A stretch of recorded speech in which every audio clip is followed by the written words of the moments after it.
एक भोंदू रहता था, पर वो इतना सीधा था कि सब प्यार से उसको भोंदू ही बुलाते थे। गायों की सेवा करता था और जिस आश्रम में रहता था वहां के गुरुदेव शाम को प्रवचन करते थे तो सबसे पीछे बैठ के सुनता था। भोंदू को लगता था गुरुजी जो बोल रहे हैं ये बिल्कुल सत्य है, इसमें कोई झूठ नहीं है। एक दिन गुरुजी प्रवचन करते हुए बोले, यमुना के पल्ली पार भांडीर वन में ठाकुर जी गैया चराने आए। भांडीर वन का नाम सुनते भोंदू कान खड़े हो गए। बोले भांडीर वन तो मैं जाता हूँ गैया लेके, मुझे तो कभी मिले नहीं वहां पे। अरे मुंह में ही कमी होगी, मुंह में ही सामर्थ्य नहीं होगी उनको देखवे कि मैं ही नहीं देख पाए होंगे, वो तो आते होंगे वहां पे, मुझे ना दिखे होंगे। भोंदू ने पहली बार जिज्ञासा करी, गुरुदेव ठाकुर जी दिखते कैसे हैं? तो गुरुदेव भी हंस गया, अच्छा भोंदू पूछ रहा है, बैठ जाओ बताते हैं। मोर मुकुट पहनते हैं ठाकुर जी, और बोले 2 कान हैं लेकिन कुंडल एक ही पहनते हैं। ठाकुर जी ऐसे पुष्प तोड़ के कान के ऊपर लगा लेते हैं, दोनों कानों में एक ही कुंडल को फेर फेर के पहनते। ठाकुर जी पीली पीताम्बरी, ऐसी ठाकुर जी पीली पहनते, पीली पीताम्बरी। माला कैसी पहनते हैं? ठाकुर जी ऐसी पहनते हैं पूरी पैरों तक जाए। ये देखो गुरु जी कह रहे हैं तो निश्चित है भांडीर वन में आते हैं ठाकुर जी। भोंदू अपनी गैया लेकर के भांडीर वन पहुंच गया। गैया चर रही थी, अब भोंदू ढूंढ रहा है, कभी वृक्ष के नीचे जाके देखे, कभी कहीं देखे, कभी ढूंढे कहीं से चंदन की सुगंधी आ जाए। गुरुजी बता रहे थे उनमें से चंदन की सुगंधी आती है, क्या पता कन्हैया यहीं कहीं हो। इतने भाव से, इतने प्रेम से और इतने भोलेपन से ढूंढने लगा ठाकुर जी को, और ठाकुर जी नहीं मिलते ना तो अपने आप को ही कोसता, मुंह में योग्यता ना होगी यही मारे ना मिल रहे, ठाकुर जी तो यही है। गुरु जी की बात गलत नहीं है, ठाकुर जी तो यही है। उसके उस सहज भाव पर, उसके उस सरल भोंदूपने पर ठाकुर जी रीझ गए। और इतने में ही भोंदू हताश निराश उदास बैठा था, खुद को कोस रहा था, मुंह में योग्यता ना है, मुंह ठाकुर जी मिलना है रहे। इतने में ही देखा सामने से असंख्य गायों का झुंड आ रहा है, और भोंदू ने जैसे उन गायों को देखा, ऐसी गाय कभी देखी नहीं, अलग गाय, सींग चमक रहे हैं, सींगों के ऊपर के भाग में सोने चांदी मढ़े हुए हैं, ऐसी ऐसी सुंदर सुंदर तंदुरुस्त गैया।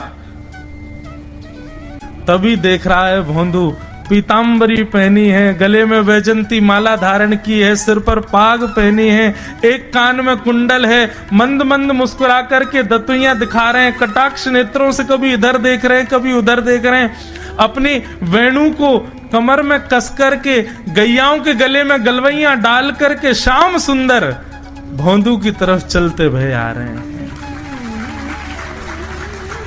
ये दृश्य देख करके हाथ पांव कांपने लगे भोंदू के।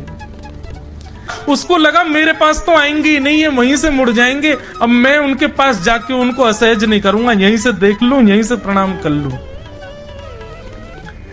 लेकिन जैसे जैसे प्रणाम करके ऊपर देखता, ठाकुर जी और पास आ रहे हैं, और पास आ रहे हैं, और पास आ रहे हैं। जैसे ही ठाकुर जी आकर के बैठे, भोंदू के पास शब्द नहीं है, हाथ पैर कंपित हो रहे हैं, उसको सूझ ही नहीं रहा करूं क्या मैं, इनके लिए क्या बिछाऊं, कहां बैठाऊं। ठाकुर जी ने अपने आप ही भोंदू के गले में हाथ डाली, अरे तेरा नाम कहा है? जैसे ही ठाकुर जी ने नाम पूछा, भोंदू अपना ही नाम भूल गया, बोले मुझे याद ही नहीं मेरा नाम क्या है, पर प्रेम से सब लोग मुझे भोंदू बुलाते हैं। अब तो भोंदू नाम सुनते ही ठाकुर जी ताली दे दे के हंसने लगे, तेरा नाम भोंदू है? बोले हाँ मेरा नाम भोंदू है। और ठाकुर जी आपको अच्छा लगा? बोले हाँ बहुत अच्छा लगा। आपको नाम कहा है? ठाकुर जी बोले तुम वो ना जाने? बोले जानू तो ना हूं, लेकिन गुरु जी ने जैसा रूप बताया वैसा ये आपको, तो आप कहीं नंद नंदन तो नहीं हो? ठाकुर जी बोले हाँ मैं नंद नंदन नहीं हूं, यशोदा जी को लाला, नंद जी को लाला। भोंदू बोलो जय हो भगवान, आज आपके दर्शन है गए। गुरु जी और सब बालकन को तो आप शायद रोज ही मिलते होंगे, लेकिन मैं ही अभागो, मुंह को आप आज ही मिले हो। ठाकुर जी बोले अब चल बात मत बनावे, जल्दी कछु खवा, मुंह को भूख लग रही है। भोंदू एक कपड़े में रोटी बांध के उसमें मिर्च और गुड़ रख करके लेके गया। 2 रोटी थी। भोंदू ने जैसे खोली, एक रोटी ठाकुर जी के सामने धर दी, एक अपने पास रख ली। बोले मैं भी तो खाऊंगा। ठाकुर जी ने बढ़िया रोटी ऐसे घुमाई और प्रेम से गुड़ खामे और रोटी पान लगे प्रेम से, और ठाकुर जी तो चप चप करके नेक देर में पा गए। भोंदू तो भूल ही गयो, मुँह खानो भी, वो ठाकुर जी को ही देख रहा है। ठाकुर जी बोले और जोर की भूख लगी, ला अपनी रोटी दे दे। भोंदू बोलो मुँह को भी भूख लगी है। बोले अच्छा चल आधी आधी खा ले, या मैं आधी तू खा ले आधी मैं खा लूं, दोनों खा लिए। कल ते नेक्स्ट से ज्यादा सी रोटी ले आइयो, भूख ज्यादा लगे, और सुन यही समय आइयो, मिलूंगा कल भी तोते। ठाकुर जी अपने मार्ग पर चले गए। भोंदू इतना प्रसन्न है, बोले आज मुझको ठाकुर जी मिल गए। गुरुदेव के प्रवचन का समय हो गया, भोंदू पीछे जाके बैठ गया, अपने गुरुदेव को प्रणाम करे, इनकी कृपा से ठाकुर जी मिले। उसने किसी को नहीं बताया, उसको लगा सबको ही मिलते हैं भगवान, मुझे ही मिले हैं बहुत दिन बाद। दूसरे दिन भोंदू खूब सारी सामग्री रसोई घर में इकट्ठा करके जाने लगा। किसी ने जाके गुरुदेव से कह दिया कि भोंदू बहुत सारी सामग्री ले जा रहा है। गुरुदेव ने जाके कही, भोंदू इतनी सामग्री ले जा रहा हो भैया, वो भंडारो करेगो का? नहीं गुरुजी भंडारो तो नहीं करूंगा, वो नंद नंदन आमे, वो यशोदा नंदन मदन मोहन, वो अपनी गैया चरा के आए, कल भी आए, मेरी रोटी खा गए, मैं भूखो ही रहेगो कल। या हमारे ज्यादा सी ले जा रहा हूं, बेचारे बहुत भूखे आए कल, कि उनको पेट भर जाएगा, मैं भी पा लूंगा, या हमारे गुरुजी आज ज्यादा सामग्री ले जा रहा हूं। गुरुदेव ने मन में सोचा, ये बात कोई और कहे तो अविश्वास किया जा सकता है, लेकिन भोंदू झूठ नहीं बोलता। भोंदू कभी झूठ नहीं बोलता, भोंदू की बात पर विश्वास करना ही पड़ेगा। गुरुदेव बोले सुन सुन, ठाकुर जी आए थे? बोले हाँ। अच्छा, उनका रूप कैसा था? जैसा रूप आपने बताया था ना गुरुजी, बिल्कुल वैसा, ऐसे कटाक्ष नेत्र, मोती जैसे दांत, ठाकुर जी की मुस्कान ऐसी, पाग ऐसी, कान ऐसे। गुरुदेव के तो नेत्र बंद हो गए, वे सब अनुभव करने लगे। लेकिन गुरुदेव बोले रूप कैसा भी बता दे, चरण यदि इसने बता दिए तो मैं मान जाऊंगा कि ठाकुर जी थे। अच्छा तूने चरण देखे? बोले हाँ गुरुजी मैंने चरण देखे। चरण कैसे थे? ठाकुर जी के चरण जब वो चल करके आगे बढ़ते हैं ना तो चिन्ह बन जाते हैं। कहीं ध्वजा बनी थी, कहीं शंख बना था, कहीं कुछ बना था, और उनके जो नखून है ना उनमें से ऐसा लगता है मानो जैसे कोमल का पराग हो, कमल का पराग हो। और चरणों का रंग कैसा, जैसे मानो जैसे गुरुदेव कमल होता है ना, कमल की आकृति, ऐसे ठाकुर जी के चरण। जब चरण का यथावत वर्णन भोंदू ने कर दिया, गुरुदेव समझ गए, बोले निश्चित ठाकुर जी आते। नहीं तो भोंदू कहां जाने, इतनी बुद्धि नहीं है उस पे कि वो इतना सब कुछ ढूंढ धाड़ के मुझे बताए। भोंदू एक काम करेगा? बोले हाँ। ठाकुर जी आएंगे तो तेरे सखा बन गए? बोले हाँ। तो उनको लेकर के आश्रम आ जा, यहां पे आ जा। भोंदू बोला कि इतने योग्य बालक हैं, लेकिन ठाकुर जी ने किसी से नहीं कही, मुझसे कही है। अगर मैंने ये काम नहीं किया तो मेरा जीवन व्यर्थ है। भोंदू को लगा ठाकुर जी सबसे ही मिलते हैं, गुरुजी किसी से भी कह के बुलवा लेते, मुझको काम दिया। भोंदू ने तो उसको अपने हृदय में ले लिया, अब ये काम मुझे करना है। बोले गुरुजी मैं वचन दे के जा रहा हूं, ठाकुर जी को मैं लेके आऊंगा। जा बेटा। भोंदू वन में चला गया। अब तो उसको मिलने की भी एक्साइटमेंट नहीं है और कोई उसके मन में भाव ही नहीं है, उसको ये है बस ठाकुर जी को मैं ले जाऊं। जाकर के बैठा, ठाकुर जी अपनी गैया चराते भये। ठाकुर जी आए, रूप देख करके फिर से भावुक हो गया भोंदू। ठाकुर जी आकर के बैठ गए, बोले चल जल्दी निकाल रोटी, भूख लगी है मुंह को। भोंदू सजाता जा रहा है थाली, ठाकुर जी को देता जा रहा है। बोले जय जय, एक प्रार्थना करूं? बोले करो। आप मेरे संग मेरे सखा हो ना आप? बोले हाँ तेरो सखा हूं। तो मेरी बात मानोगे? बोले कहा आप मेरे संग आश्रम चलो गुरु जी के पास। ठाकुर जी रोटी पाते जा रहे, ठाकुर जी ने अनसुनी कर दी बात। बोले जय जय कछु कहो ना, आप चलोगे ना? ठाकुर जी बोले हम तेरे सखा हैं, तेरे गुरु जी के सखा नहीं है। तू मोते मिल, तू मेरे संग खा, तू मेरे संग रहे, तू कछु कर, तो कुछ सब अधिकार है, लेकिन ये हम गुरु जी ते मिल बातें मिल ये सब हम नहीं करेंगे। हम बस तेरे सखाएं तो ये जाने और कोई ये ना जाने।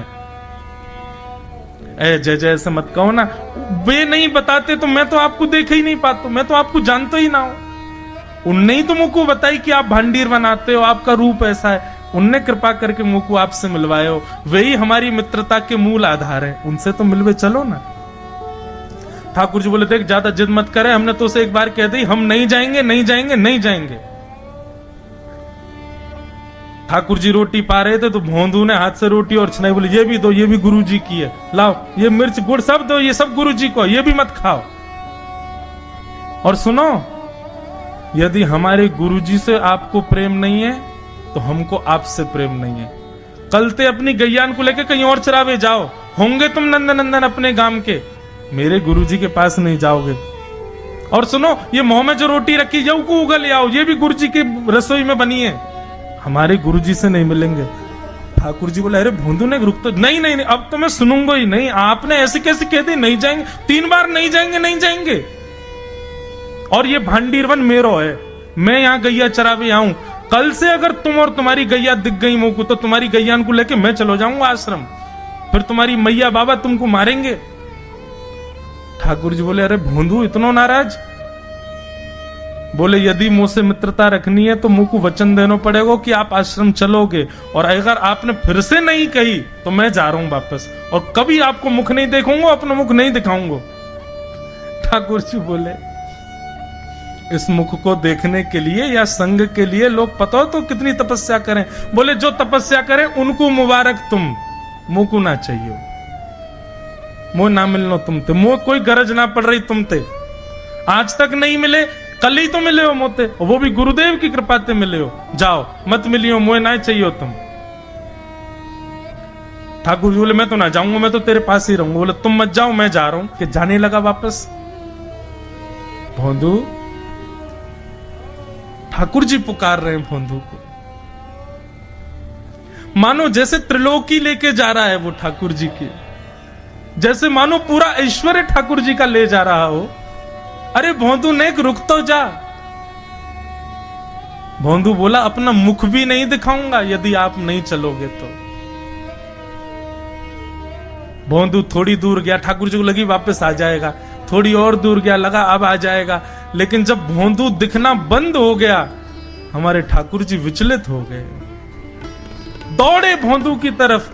ठाकुर जी दौड़ करके गए और जाकर के भोंदू के पित्ती पे चढ़ गए। बोले ले चल अपने गुरुदेव के पास, चलूंगा तू जहां कहेगो, लेकिन तो दूर नहीं जान दूंगा।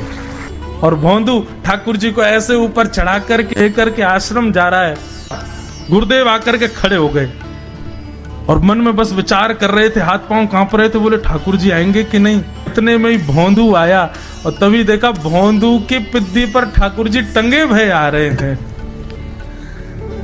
आज गुरुदेव ने जाकर के पहले भोंदू को प्रणाम किया, बोले जय हो, धन्य है। इतनी तपस्या की, इतना भजन किया, घर परिवार त्याग दिया, वैराग्य त्याग सब हमारे जीवन में, तब भी ठाकुर जी नहीं मिले। लेकिन वारे भोंदू, तेरी सरलता, तेरी सहजता, तेरा ये निर्मल भाव कि ठाकुर जी तेरे अधीन होके यहाँ आश्रम तक चले आए।